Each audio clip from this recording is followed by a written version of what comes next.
বড় ওই বালতি দিব মানে কি দিয়ে বা কোন জায়গা নাকি?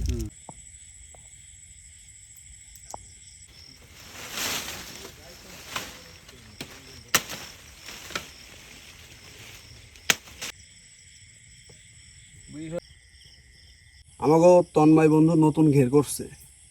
তন্ময় ঘেরে আসছি বিকেলবেলা, মাছ ধরতে ধরতে সন্ধ্যা হয়ে গেছে। মাছ ধরছি, চিংড়ি মাছ। মাছ ধরে প্রসেসিং করছি। নতুন একটা খাবার আমরা আজকে নিজেরা তৈরি করব। যে লবণ টবণ দিয়ে মাখাইছি, এখন এটার মধ্যে এই যে মরিচ টরিচ দিয়ে দিব। সাথে আমরা একটা নারকেল নিছি, নারকেলের ভিতর দিয়ে বাদ বাকিটা আমরা সামনে দেখা দিচ্ছি।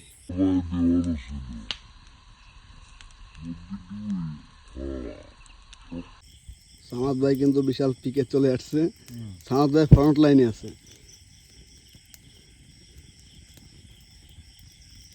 ও রে ভাই, যা লাগ দিছে না।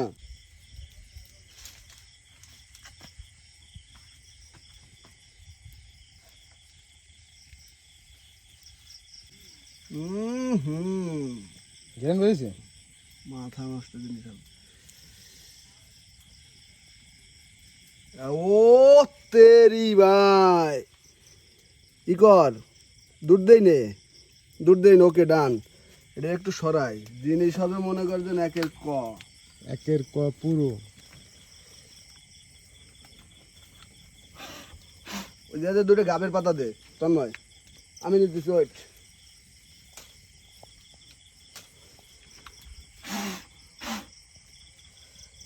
সামাদ ভাই জিনিসটা ওইছে মনে করেন যে একের ক, বুঝছেন?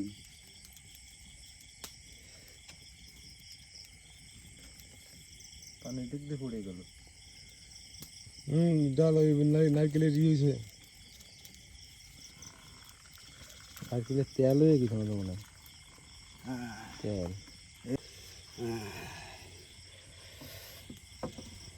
গজালা নারকেল দিয়ে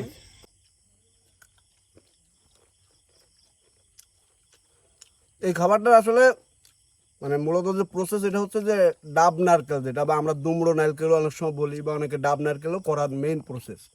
এখন আমাদের হচ্ছে আজকে ওই নারকেলের সংকট ছিল, যার কারণে ঘরে আছে যে এই যে একদম ঝুনো নারকেল যেটাকে বলে, সেটা দিয়ে আমরা করার পরে সব থেকে আমরা যে বেনিফিটেড যেটা হয়েছে যে কি, যে এই নারকেলটা আমরা খাচ্ছি খুব সুস্বাদুভাবে। এখানে অনেক মানুষজন আছে, ঠিক আছে, এই নারকেলটা আমাদের খুব টেস্ট দিচ্ছে, এবং আমরা এরকম 5টা নারকেল দিয়ে আমরা ইয়ে করছি, বাট আমরা ভিডিও করছি একটা দিয়ে। একটা জিনিস যেটা শিখলাম সেটা হচ্ছে কি, যে অভাবে পড়লেও মানুষ শেখে। অভাবে পড়লে নতুন দরজা খুলে যায়। অভাব মানে যে সংকুচিত বিষয়টা আসলে তা না। অভাব মানে যে মানুষের নেমে যাওয়া, পড়ে যাওয়া, সব কিছু ধ্বংস হতো, এটা না। অভাবও আমাদেরকে নতুন জিনিস আবিষ্কার করতে সহযোগিতা করে। দারুণ টেস্ট, ট্রাই করতে পারো।